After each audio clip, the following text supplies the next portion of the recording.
أعوذ بالله السميع العليم من الشيطان اللعين الرجيم بسم الله الرحمن الرحيم اللهم صل على محمد وآل محمد. I am back now to making videos after a long absence from my channel. Today I am going to talk about a very important figure, namely Professor Seyyed Hossein Nasr. Many times in the past, around the time I started releasing videos about René Guénon, about Julius Evola, I made also reading list videos, getting started videos about Guénon and Evola. I made an Henri Corbin reading list. I made one on Izutsu. I made one about a reading list on Kumaraswamy. So many people emailed me. I lost count of how many times over since that time people have asked me, well, why don't you do a reading list on Seyyed Hossein Nasr? So finally, I'm doing so. I'm obliging my viewers. I had to put it off for a while. I was in the process of moving. I couldn't find my Hossein Nasr books. I've located most of them. So what I'm going to do is, look, Seyyed Hossein Nasr is an extremely prolific man. He has written many books. I can't go through the entire list. So what I am going to do is I'm going to go through a few of his key books, which I found to be particularly useful in my own intellectual journey, books which I have actually read. But there's a bit of a backstory here which might be of interest to people. I have met Seyyed Hossein Nasr many times. I wouldn't say that we are friends. We certainly, I don't know him that closely. And these these encounters with Hossein Nasr took place decades ago. There was a time between the ages of 15 and 25. I first encountered the writings of Seyyed Hossein Nasr when I was 15 years old. And between the ages about 15 and 25, which at a span of time which extended over 9 years, I tracked down everything that I could find that he had written, including papers which had been published in various journals. Now, this was before the internet, so this was not as easy to do. There was no JSTOR, anything like this. And the way I had come across the books of Seyyed Hossein Nasr is that my late father, Professor Sayyid Farid Ahmad, rahimahullah, he, at the time, had been assigned to teach a course on the philosophy of science at the King Abdulaziz University in Jeddah in Saudi Arabia back in the day when we were living there. And although my father was a sociologist and an anthropologist, he taught in a department called the Department of Socio-Technical Studies. And this was a part of the College of Engineering. And he was teaching courses to engineers about the sociology of knowledge and things like this to prepare them for their careers and to prepare them for the implications of the technologies and things which they would invent or engineer or oversee. And there was a Sudanese professor by the name of Zakaria Bashir who was supposed to teach this course on the philosophy of science, and then he had to leave, and so they stuck that course with my father. And then my father went to the library and got, hundreds of books, and he was reading them, and many of them happened to, since he was interested in the topic about science, many of them were written by Seyyed Hossein Nasr. And so that's where I first encountered Seyyed Hossein Nasr, in those books and in the footnotes of other books. And at the time also I was getting ready to go to college to study science and engineering at the time. So that's where I first came across Seyyed Hossein Nasr. And after I had read a number of his books, I was very impressed with his writings. And I learned that he was teaching at the George Washington University in Washington, D.C., and I proceeded to write him a letter. So you're going to say, well, why didn't I email him? Well, because people didn't email in those days. There were very few people who had email. I had email because I was studying at Purdue University. It was a thing for, science geeks at the time. They were the only people who had email. Anyhow, so I actually wrote him a real letter on paper with pen. I wrote it out, put it in an envelope, licked a stamp, and mailed it to him, and he wrote back to me. And I asked him various questions about a number of things, and he was very kind. He wrote me a detailed letter and gave me some very good advice. I'd asked him about my future educational plans and so forth, and he was helpful. And over the years, he might be lecturing at this place or that place, and if it was close by, I would go and attend such a said lecture, and oftentimes I would just go up and meet him and so forth. So, I've met Seyyed Hossein Nasr a number of times. He's very elderly now. May Allah grant him good health. But having said all of that, I am a great admirer of his writings, but there's also a great deal which I don't agree with and which I differ with. But that's all right. I think there's a tendency, especially in the Muslim world, toward idolization, hero worship, and things like that. And that is something which I am not on board with. So, in no particular order, this is a book by Seyyed Hossein Nasr called Man and Nature, the Spiritual Crisis of Modern Man. This is a very early edition of the book. It was published by Unwin Paperbacks back in the day. It was part of a series called Mandala Books. Other books in the series included I Ching, The Chinese Book of Change by John Blofeld, Light on Yoga by BKS Iyengar. So this book came out quite some time ago. Let's see, what's the exact copyright of this edition? Yeah, believe it or not, 1968. That was first published, and the Mandala edition was 1976. I still remember when I bought this book. I bought this book in the summer of 1982 in Karachi, Pakistan. I was in Pakistan, and I went to a bookstore there, and I bought two books by Seyyed Hossein Nasr. One was this one, Man and Nature, and the other one, which I do not have near at hand at the moment, is a book called Islamic Science and Illustrated Study. So those were the first two books of Seyyed Hossein Nasr which I actually purchased.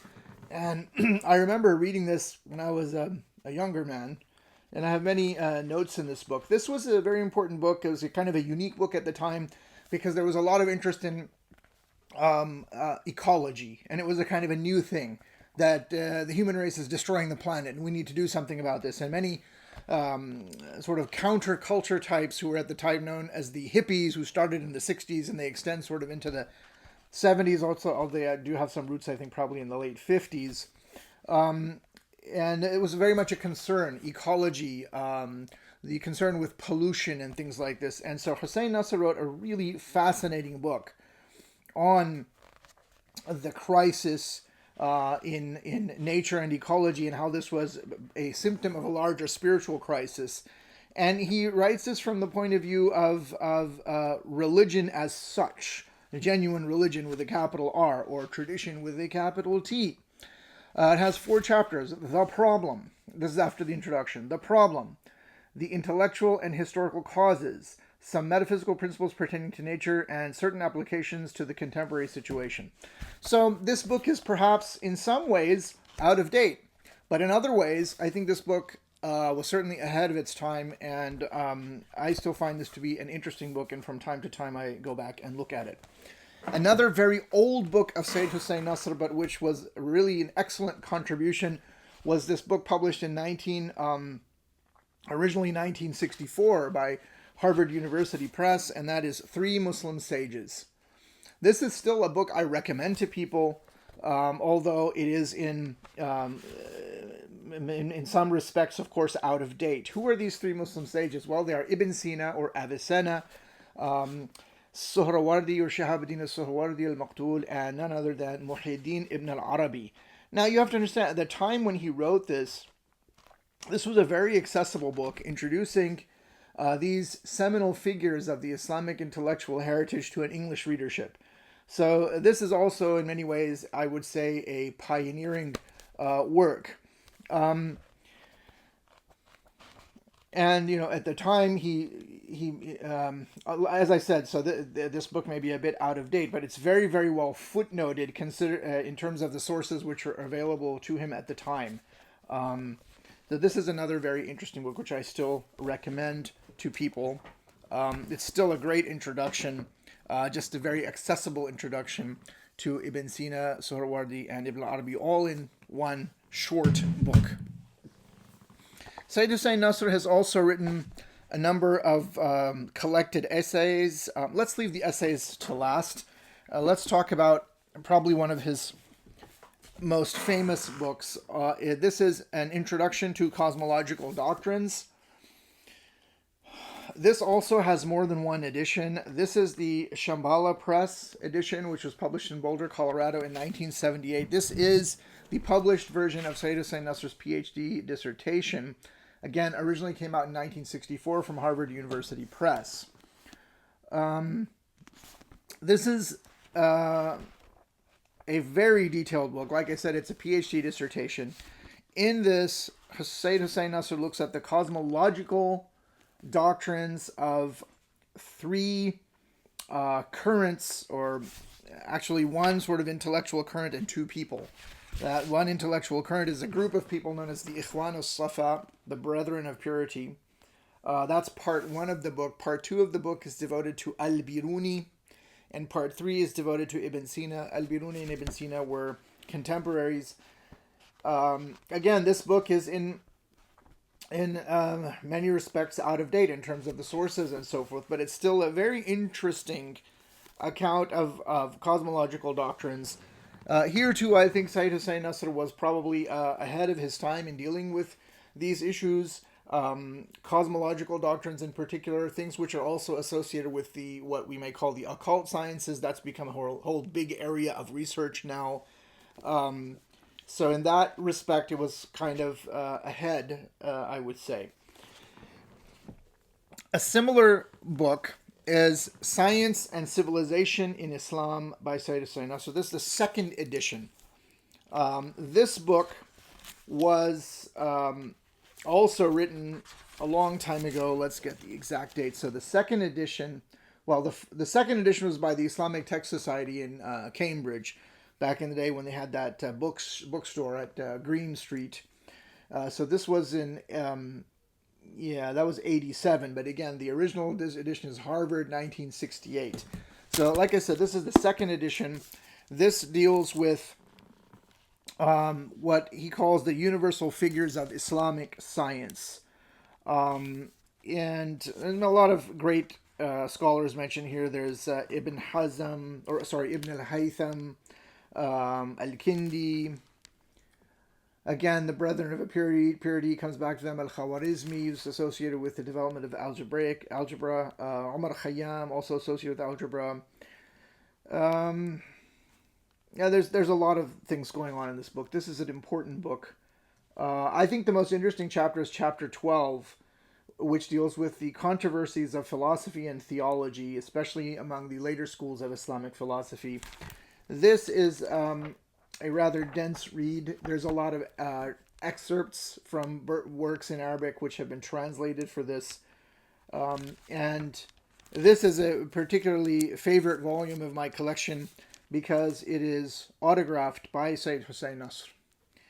I was in Cairo at the time in the CASA program, and that was the Center for Arabic Study Abroad at the American University in Cairo. And Seyyed Hossein Nasr happened to be in Cairo for whatever it was, and I went and met him at AUC and asked him to autograph this, and he very kindly obliged, and he did so using my pen, a fountain pen. Maybe you can bring the camera here. That's the inscription in Arabic that Seyyed Hossein Nasr wrote in this copy of Science and Civilization in Islam. It reads at the top, it says, هو قدم إلى أخي العزيز في الدين السيد الفاضل نظام الدين من هذا الفقير إلى ربه سيد حسين القاهرة. So this is one of my autographed books. I have a lot of autographed books, but this is probably one of my my favorite one. A particularly beautiful book is Islamic Art and Spirituality. This was not really written as a standalone volume. Like I said, Seyyed Hossein Nasr has written a lot of books that are collections of his many writings, papers, and so forth, which were published either in anthologies, edited anthologies by other people, or in learned journals. And this book collects together many interesting essays and studies of Seyyed Hossein Nasr related to Islamic art and spirituality in the area of art and the sacred, literature, music, the plastic arts. There's a really good chapter in here also on calligraphy. We can go through the chapters in those parts. So we have the relation between Islamic art and Islamic spirituality, the spiritual message of Islamic calligraphy. That's a very, very beautiful essay. The principle of unity and the sacred architecture of Islam. That's also an excellent essay. One particularly attractive dimension of this book, Islamic Art and Spirituality, is its emphasis on what I'm just going to refer to as Persian culture or Persianate culture. Persianate is kind of a scholarly term which is used by specialists to refer to the influence of Persian language, literature, and culture outside of the borders of present day Iran. And so this book has this really attractive feature of shedding considerable light on the importance of Persian or Persianate culture, Persian language and Persianate culture in Islamic history, and particularly in the region from the Balkans, although he doesn't delve into this question, from the Balkans, if you can imagine, all the way to the edges of the Indian subcontinent. That's a vast geographic space. And one of these really beautiful essays here is, we've got sacred art in Persian culture. We have the influence of Sufism on traditional Persian music. And one particularly fascinating essay is towards the end. It's the 11th one, 11 and 12. So the 11th is the world of imagination and the concept of space in the Persian miniature. And finally, the significance of the void in Islamic art. These are very well-crafted essays. Seyyed Hossein Nasr writes English very well. He also speaks it very well when he lectures. Very sort of elevated register that he speaks in, which I quite like. This book also has a number of excellent black and white as well as color illustrations and is printed on a kind of heavier glossy paper. Now, I don't know if the current printing or current edition maintains those standards. I bought this a long time back. This is copyright 1987, but this is in very good condition. So I'm a great admirer of this book for this reason. There is a conspicuous lack of understanding of the importance of the Persian language and Persianate culture for many Muslims, particularly in the English-speaking world today, and Muslims in America where I live. And I think that this lack of study of Persian literature and Persianate culture is one reason that many contemporary ulama, and I'm going to say this, are so culturally deprived. So we're talking about collected essays. Another beautiful collection of Hossein Nasr's essays is the book Islamic Life and Thought. So again, this is a collection. I'm not going to read through the whole table of contents. There's considerably more essays in this. The other one on art just had 12. So these are divided into the topics of law and society, cultural and intellectual life, the sciences, philosophy, Sufism, and then there's a postscript on the Islamic response to certain contemporary questions. So this is maybe a bit more varied. You might even say eclectic, but this is also a very nice collection, a representative collection of the ideas and thoughts of Seyyed Hossein Nasr. There are other works like this, but again, I'm just focusing on books which I actually own and which I have read. There are others of his I've read which I don't own, so I can't really show them. This came out when? SubhanAllah, this is 1991. Time really flies. It's amazing how good the condition is of all of these, alhamdulillah. And another collection. This book I read, I think, 2 or 3 times. I really like this book. It's called Sufi Essays by Seyyed Hossein Nasr. This came out in, 1972. George Allen and Unwin.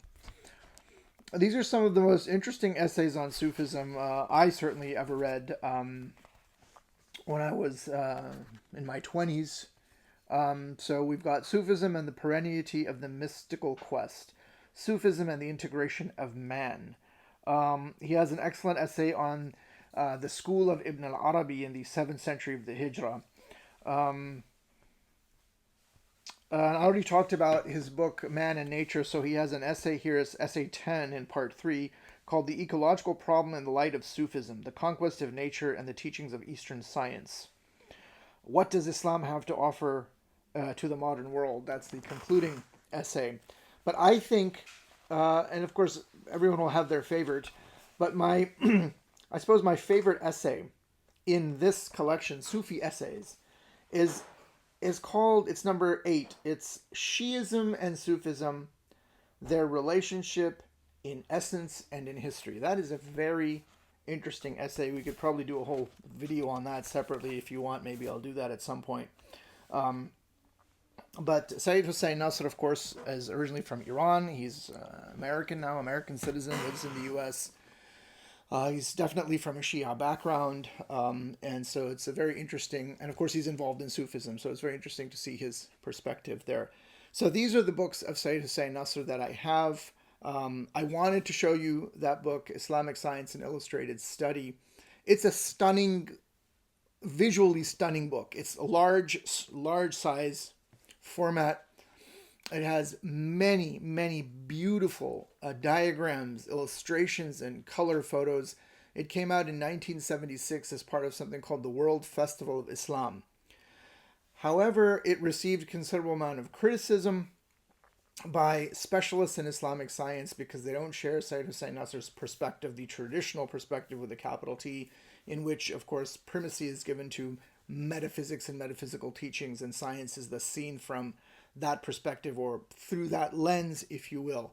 And so that is a perspective which is not really shared by historians of science, let's say historians of astronomy, and even historians of astrology, who obviously don't believe in astrology. I have in mind, of course, the famous figures Otto Neugebauer, David Pingree, E.S. Kennedy, King, George Saliba. These are, it's not the kind of book that they read or which they write. And so I don't remember who it was. I think it was either Pingree or King, one of these guys. He in a review of that book said that he would only recommend, I'm paraphrasing, these weren't his exact words of the reviewer, but that he would only recommend that book to people because of its excellent photography, its excellent photos, and it's a very sort of backhanded comment. So, I don't know, I wasn't going to, I think I might as well talk about this. Well, this was supposed to be just about Hossein Nasr. I could conclude the video here. But the thing about Seyyed Hossein Nasr and what sort of, as we say in Arabic, al-kalam yajurru al-kalam, in one conversation leads to another. So, yeah, the reason that this book, Islamic Science and Illustrated Study, didn't receive a good reception among certain scholarly individuals is, again, because of Hossein Nasr's perspective, if you like, his proclivity, his allegiance. So Seyyed Hossein Nasr could be described without any, and I don't use this term in any with any pejorative connotation, but as a perennialist with a capital P. I suppose I might as well just go ahead and lengthen this video. I think most, especially Muslims, come to learn about so-called, what we call perennialism with a capital P, or even traditionalism with a capital T, through the writings of Hossein Nasr. So these are I would distinguish between traditionalists with a capital T and perennialists with a capital P. This is my own istilah. Maybe others, this is my own nomenclature. Maybe others will use it in a similar way, but I should be very careful and define my terms. So a person like René Guénon, I would classify as a traditionalist, and with a capital T. And I've talked at length about Guénon, so go watch those videos. The same goes for Evola. Again, they have important differences. I'm not going to talk about Evola. Go and watch those videos. And so then who are the perennialists? Because perennialists also share the traditional perspective. They also speak of tradition with a capital T. I'd say the big difference here, and this is where it's a little bit maybe controversial, is really perennialism is what I associate with another important figure by the name of Frithjof Schuon. And Seyyed Hossein Nasr is very much an admirer and a follower, it's not a secret, of Frithjof Schuon. Frithjof Schuon was from Alsace. I think he was born in the Alsace-Lorraine region. I think he had Swiss nationality, probably later American nationality, because he died in the United States. He came under the influence of the writings of Guénon early on. They had a correspondence. Guénon apparently encouraged him or advised him to become a Muslim. He went to Algeria. There he met someone. He went to Algeria expressly to meet the Algerian Sufi Murshid, Ahmad ibn Mustafa al-Alawi, rahimahullah, and became a disciple of his, and subsequently went on to, I suppose, found his own Sufi tariqa, which is known as the Tariqa Maryamiyya. And so there are a number of figures, such as Frithjof Schuon, a number of figures who are associated with Frithjof Schuon through this filiation, through this connection to this Sufi tariqa, quote unquote. And of course, that's Hossein Nasr, but other figures such as Martin Lings. Martin Lings also went by a Muslim name. He became a Muslim. His Muslim name was Abu Bakr Sirajuddin. Schuon used the Muslim name Isa Nuruddin al-Alawi, al-Maryami, apparently. And there were other people such as Titus Burckhardt, a Muslim name Ibrahim Burckhardt, and all these people wrote things. They wrote works of different kinds, so I suppose we might as well talk about them. I wasn't going to we might as well make this all into one video. So when I said at the beginning that I was very much, an admirer of Seyyed Hossein Nasr, I continue to be. I very much have benefited from his writings. As I made very clear, he's been very kind to me in the past. I had a very, very brief correspondence with him decades ago. I ran into him on various occasions when he would lecture. But I did say that I disagree with things. And what I disagree with is that I disagree with the perspective of perennialism, namely the doctrine of the transcendent unity of religions, which is sort of the signature doctrine associated with Frithjof Schuon. I can't find my book, my copy. I have an original edition with that horrible cover, with that ugly hand on the cover. It's a really disgusting cover. I know that the followers of Schuon very much regretted that cover, and they brought out another edition of this book without that hideous cover art. And of course, that's the book, The Transcendent Unity of Religions. That cover was on the Harper, I think it was Harper and Row Publishers, again, something that came out probably, 78, something like that, in English. Schuon wrote all of his books, which were published later in English translation. He first wrote them in French. He has a bunch of poems in German. To the best of my knowledge, they were not. To the best of my knowledge, they circulated and probably continue to circulate only privately. So, so I do not agree with this doctrine of the transcendent unity of religions, namely that the religions are all like points on the circumference of a circle. That's sort of the Sharia, and then the radius is the tariqa, and the center is the haqiqah. And in principle, there's nothing wrong with that as long as you accept that as a Muslim, and I am a Muslim, that Islam abrogates all the previous religions. They are no longer valid. And the followers of Schuon have this notion that somehow these religions are still valid, whether they have a existing spiritual path or another. This is a matter of discussion. But they also try and reconcile doctrines which are rejected by Islam, such as the Trinity. This is one reason for which I do not recommend the study Quran, which was done under the supervision of Seyyed Hossein Nasr. I have it. Yes, I do. I mean, I know Arabic. I study the Quran. I try and buy every single translation of the Quran that's done in the English language and various other languages because I'm interested in translation. So I have it somewhere, and in the beginning I was very enthusiastic, but when you read through that, you realize that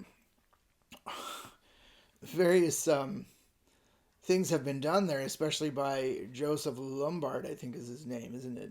Do we have the study Quran around here somewhere on the shelf? Maybe it's elsewhere.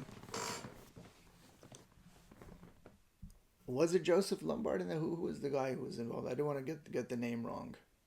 So anyway, it was Seyyed Hossein Nasr, Maria Dikaki, another person. I think it's Joseph Lombard or it should be, maybe it's something else. No, I think I'm wrong. I'm forgetting the name. I apologize. I don't have it in front of me. Maybe you can search it on Amazon. And it was edited by Muhammad Rustam.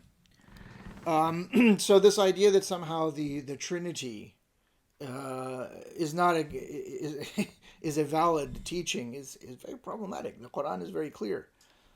Again, it was Joseph Lombard. It is Joseph Lombard, so I didn't get it wrong. I think he teaches in Qatar or somewhere, UAE, one of those places. And there are examples of this throughout Schuon's writings, especially in the Transcendent Unity of Religions. I almost forgot. Probably the most important book by Seyyed Hossein Nasr. I'm sorry, I'm sort of skipping around here, but this is the nature, I suppose. This is how this video is going to be. I think his most important book, probably, excuse me, for posterity, is this book, Knowledge in the Sacred. This is really well done. Now, again, this doctrine of the transcendent unity of religions and other doctrines is also often there in Hossein Nasr, but if you are aware of that, you can still read these books to your benefit. And if you are convinced by the transcendent unity of religions, that is your prerogative. La ikraha fi din, I am not here to give fatwas or anything of that nature. So this is a very well done book. These were lectures. There's very prestigious lectures called the Gifford Lectures. And Seyyed Hossein Nasr was the first Muslim to give the Gifford Lectures. And so I highly recommend this book. Of course, the reputation of the Gifford Lectures has been forever ruined now because of, they asked Cornel West to come. He's speaking about jazz philosophy, whatever that means. So I was talking about Schuon. So yeah, if you want to read Schuon, that is an important book, The Transcendent Unity of Religions. I've got a number of Schuon books here. I might as well get them.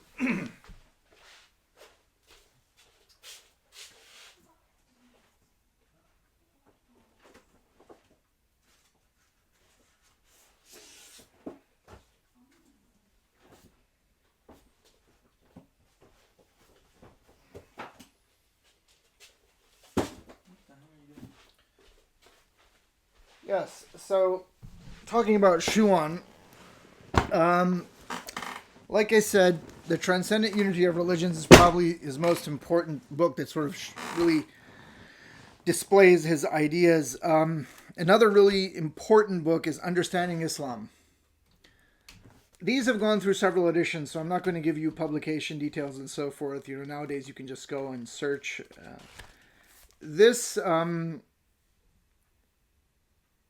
is one of 3 books which Schuon devoted exclusively to Islam. The other one is called, I think, Dimensions of Islam, and the other one is called Islam and the Perennial Philosophy. I don't have those, but I have read them. So there's Understanding Islam. Yeah, here's another edition of Understanding Islam. What other Schuon books do we have here? Schuon. So many mixed up things here. Aha. So again, these are only books which I have or I have read. So there's Survey of Metaphysics and Esotericism. There is From the Divine to the Human. There is Sufism, Veil and Quintessence, a very interesting book. And In the Face of the Absolute. These are the books that I have. There's others which I don't have, or which back in the day I photocopied. This was before PDFs. This was before Amazon. It was hard to get. Some of these books were out of print. And among the ones I photocopied and read, which I found to be quite interesting, was Logic and Transcendence. There's also Esotericism as Principle and as Way. All of these are, in all likelihood, all in print. You can check on World Wisdom Books. Yeah, so Esotericism as Principle and as Way. There is... For those of you who don't have a lot of time, because these are not easy books to read. They're translated from French. The French people write a certain way, and when it's translated into English, it is what it is. It's very similar. If you read, stuff that's translated from French, you know what I mean. But if you just want one book, there's The Essential Writings of First of Shuan, edited by guess who? Seyyed Hossein Nasr. And there's a picture of the great man on the back.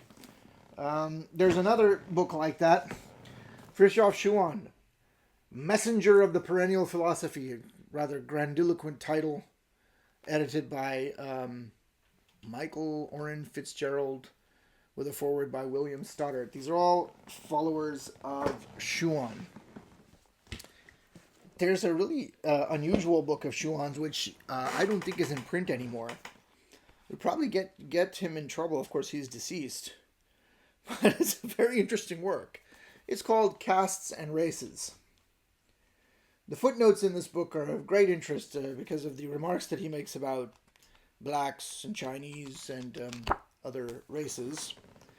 There is a chap by the name of Gregory A. Lipton, who wrote something of a polemic or a refutation of many of these ideas of Shuan, but in the context of what I suppose you would call the appropriation of Ibn al-Arabi, in this book, Rethinking Ibn Arabi. Yeah, that's Gregory Lipton. I have not actually read this book. Dr. Lipton, I've never met him, but he found me somewhere back a few years ago on the web and sent me an email saying he was working on this book, and he sent me the... he was very kind enough to send me the pre-publication. I suppose it was his Ph.D. dissertation, so I enjoyed going through parts of that. So if you're interested in sort of a different view on that, you can look at Lipton's work. There is a lot of controversy surrounding Shuan. I don't really want to go into any of that. You can search that on the web. There are all kinds of allegations which were made against Shuan. Allegations of various kinds of moral turpitudes. And there's a lot of sort of fighting among people who were part of the Shuan circle and who later left. And some of them have written so-called, tell-all books, and some of them have had websites and channels, and they sort of drift in and out of existence on the World Wide Web. But so everyone who's involved in that controversy has some kind of an axe to grind. I mean, if you want to go and spend your time reading that stuff, that's your prerogative. But one person who I think who doesn't really have an axe to grind because he doesn't know any of the people personally is someone by the name of Abdullah Shahbazi. He's an Iranian historian. So I'm just going to say this. I mean, almost no one who's watching this channel is probably going to be able to read this. I don't know how many of why don't you say in the comments, how many of you can read Persian? So this is a book on Shuan in Persian. It's called, let's see, what's the title on even the cover is like this. It's called Maryamiyeh, از فریتیوف شوان تا سید حسین نصر، کتاب اندیشه، Abdullah Shahbazi. Man, when was this thing published? Yeah, we need the publication. The first edition was 1393 Hijri Solar. So this was a while ago. This is an interesting work in terms of all of those goings on to which I alluded, and there's a lot of the stuff has been translated into Persian and so forth. And Abdullah Shahbazi is a serious historian. He was actually the official historian, believe it or not, of the Islamic Republic of Iran back in the day, appointed by none other than this man, Ayatollah Khomeini. He later fell out of favor because of this man. Yeah, a lot of people have never even heard of him now. It's so long ago, the revolution in Iran.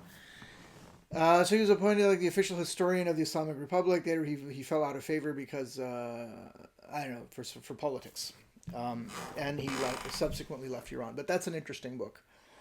So there's a bunch of people around Shuan, right? I mentioned, and Hossein Nasr is probably the most prominent. Another one is Ibrahim Burkhardt, Titus Burkhardt. So here we have the essential title, Titus Burkhardt. He was very much a scholar of Islamic art. And I think he had some, either he was a descendant or had some family connection to the Swiss historian Jakob Burckhardt. So this book, The Essential Titus Burckhardt, has a lot of nice essays. Burckhardt did write some very nice books, which I like very much. One was also part of the World Festival of Islam series called Art of Islam, Language and Meaning. I don't actually own a copy of this book. I don't know if it's still in print, but it was a beautiful book, which I read back in the day. I got it from the library many years ago. He also wrote an interesting little volume on alchemy, which I have somewhere, but which I can't locate. And probably his most beautiful book, I think, if you can hand me that, please, is this book, which he originally wrote in German, called Fez, City of Islam. Beautiful book. And this edition by the Islamic Text Society has beautiful color and black and white pictures. So, for example, here's a street in Fez.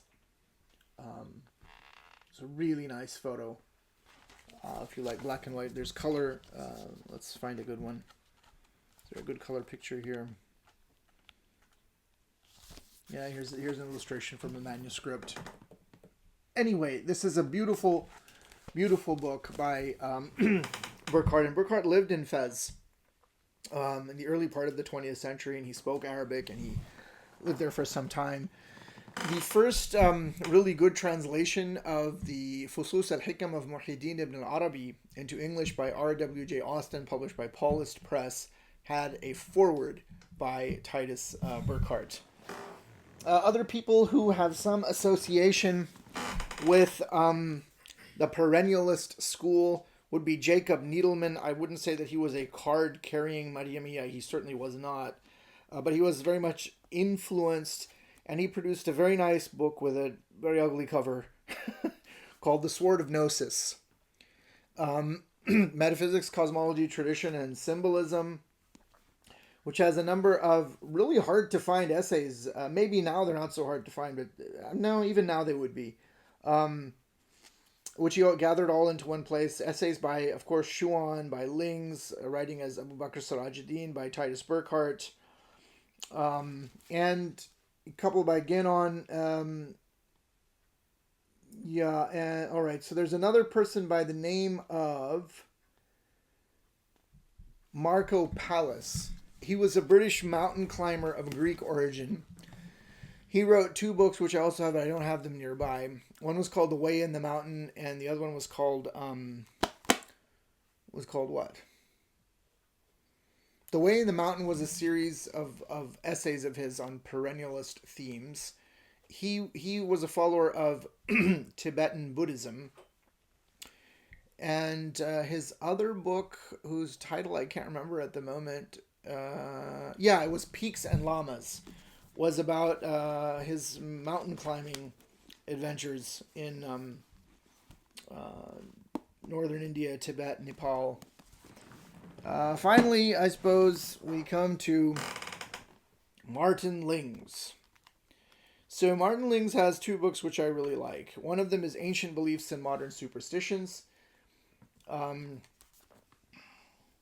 This is a very interesting book, which talks about traditional doctrines in contrast with what he calls modern superstitions. It's a short book. Martin Lings was a master of the English language. I had occasion to meet him on more than once many years ago in Cairo as well as in the UK. He wrote another book which I don't have nearby called The 11th Hour, about the end times, which I found very interesting. There is a famous book by Martin Lings, which I think is actually pretty awful. And many people will be shocked to hear me say that. But that's his biography of the Prophet Muhammad sallallahu alaihi wasallam. It's called Muhammad, His Life Based on the Earliest Sources. Why do I say that this is an awful book? It's very well liked. It's gone through many, many editions. Many people have read this book. The reason I say it's an awful book is on scholarly grounds. He says it's based on the earliest sources. So what are the earliest sources? Well, they are the Kitab al-Tabaqat of Muhammad ibn Sa'd, the Kitab al-Maghazi by Muhammad ibn Umar al-Waqidi, the relevant volumes of the Tarikh al-Rusul wal-Muluk, or the Tarikh, what is also known as the Tarikh al-Tabari by Muhammad ibn Jarir al-Tabari, as well as the usual hadith books, Bukhari, Muslim, and so forth. But he never really explains how he used these sources. He never explains his methodology. And you'll never know that unless you actually know Arabic. So I'll just give you one example. There are many things in the seerah of the Prophet ﷺ, in his sacred biography, which are disputed. So he concludes the biography by saying that the Prophet ﷺ expired, that is to say that he passed away into the next world, whilst resting his sacred head upon the lap of his wife Aisha bint Abi Bakr. Aisha, the daughter of Abu Bakr. Now, if you look at the footnote, and those of us who know the original sources are not, this is not a secret for us, but it is for pretty much everybody else. How many, especially American Muslims, can go and look these things up in these sources? Very few. Even, it's not a question of whether Arabic is your native language or not. Just because you know Arabic doesn't mean you know the sources and you have access to them or you know where to look them up. So if you go and you look in the relevant portion of the Tabaqat by Muhammad ibn Sa'd, you will find, and there are two editions, doesn't matter which edition you use, it's either on the same page or on the facing page. I've checked both editions. You find in one section there is, so in one place there is a riwayah or a narration that says exactly what Lings wrote. And then there's another riwayah, and remember Muhammad ibn Sa'd is a Sunni source, that the Prophet ﷺ died while sitting up on his bed, supported by, from his shoulder, by none other than Ali ibn Abi Talib. It couldn't be both of those, but you have one report saying one and one report saying the other. So which is it? Well, obviously you have to make a decision. He obviously chose the Aisha report, that version. I'm not saying it's an Aisha report, she's not a narrator, but he chose that version, shall we say. On what basis? Does he explain? No explanation. So you get a sort of version of the biography of the Prophet ﷺ, which is not accurate. Lings also wrote another book which I thought was rather well done, and that is called A Sufi Saint of the 20th Century. It's a famous book. It's a biography of Sheikh Ahmad al-Alawi. It's very well done. I found it quite interesting. But again, there you have this whole sort of transcendent unity of religions kind of thing creeping in.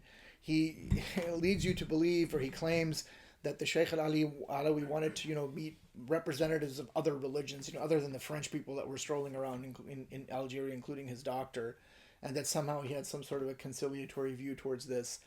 And in the list of the writings of Sheikh Ahmad al-Alawi, he makes one notable omission, and that was when the Sheikh had a writing actually against Christian beliefs, but he doesn't mention it there. So there's this kind of slant that you find in perennialist writings. So I don't know, we should maybe wrap this up. Another famous perennialist who I think has somewhat distanced himself, I haven't read his latest book, but apparently he actually sent me an email. I've actually never directly corresponded with him, but he has emailed me a couple of times. This is Charles Upton. I'm an admirer of the writings of Charles Upton. I may have mentioned in a video on another topic in the past that he wrote a really important, a really interesting book on the Dajjal, the Antichrist. And let's just show that for completeness sake, since we have it here. If you pass it over to me, please. The System of Antichrist, Truth and Falsehood in Postmodernism and the New Age. This is a very interesting book. Since that time, I've acquired other writings of Charles Upton. A related book is Vectors of the Counter-Initiation, The Course and Destiny of Inverted Spirituality. I thought this was also a very nice work. He has taken up the cudgels against Alexander Dugin, and he has written a very large book called Dugin Against Dugin, A Traditionalist Critique of the Fourth Political Theory. I really admire him for doing this because the fourth political theory is just extremely prolix, Heideggerian book of, well, a lot of gobbledygook there. And I don't agree with the attack which was done on Dugin. He's entitled to his opinions, but I think that Dugin has just sort of taken traditionalist writings as the grist for his own mill. And Charles Upton does a good job of pointing out all these problems. Another book which he wrote is a collection of essays which I enjoyed immensely, which is What Poets Used to Know, Poetics, Mythopoesis, and Metaphysics. Yeah, so there you have it. These are a huge number of traditionalist writers and perennialist writers that I have. We'll just conclude with that pile over there if you pass that to me, and I will wrap up this video. So there are some works, those two, which have been written on perennialism. One of them is, give me that one. Goes by the name of Traditionalism with a capital T by Mark Sedgwick. So I'm not going to talk at length. I'm just going to mention the titles. This video is already long enough. Traditionalism by Mark Sedgwick. Sedgwick is scholarly. I think he's also quite sympathetic to the traditionalist project to some extent. Before that, he wrote a rather well-known book called Against the Modern World. I knew Mark Sedgwick back in the day in Cairo. We lived in the same building. That's a story perhaps for another time. There is a book called War for Eternity. The Return of Traditionalism and the Rise of the Populist Right by Benjamin R. Teitelbaum. These are not really scholarly works. They're more journalistic. And there's also A World After Liberalism by Matthew Rose. Philosophers of the Radical Right. So people like Guénon, Evola, and Schuon have been rightly or wrongly associated with right-wing movements over the years or recently. That's another topic. I think wrongly, but anyhow. And we started out talking about Seyyed Hossein Nasr, so I just found another Hossein Nasr book, and we'll finish. This is Sadruddin Shirazi and his traditional philosophy, and his transcendent theosophy, excuse me. This was a really groundbreaking work back in the day when he wrote it. This was published in Iran from what was at the time known as the Imperial Iranian Academy of Philosophy. So this is 1978. A year later, things would change forever in Iran. This book, of course, has been superseded by many other works, especially by my friend and colleague Sajjad Rizvi. And finally, if you want one big, nice, fat volume about Seyyed Hossein Nasr, you can buy yourself a copy of this, The Philosophy of Seyyed Hossein Nasr. This is by Open Court Press. And that concludes my Seyyed Hossein Nasr video, which turned into a whole video on perennialism as well. Thank you for your patience. Thank you very much for watching. Be sure to like, subscribe, comment. Thank you.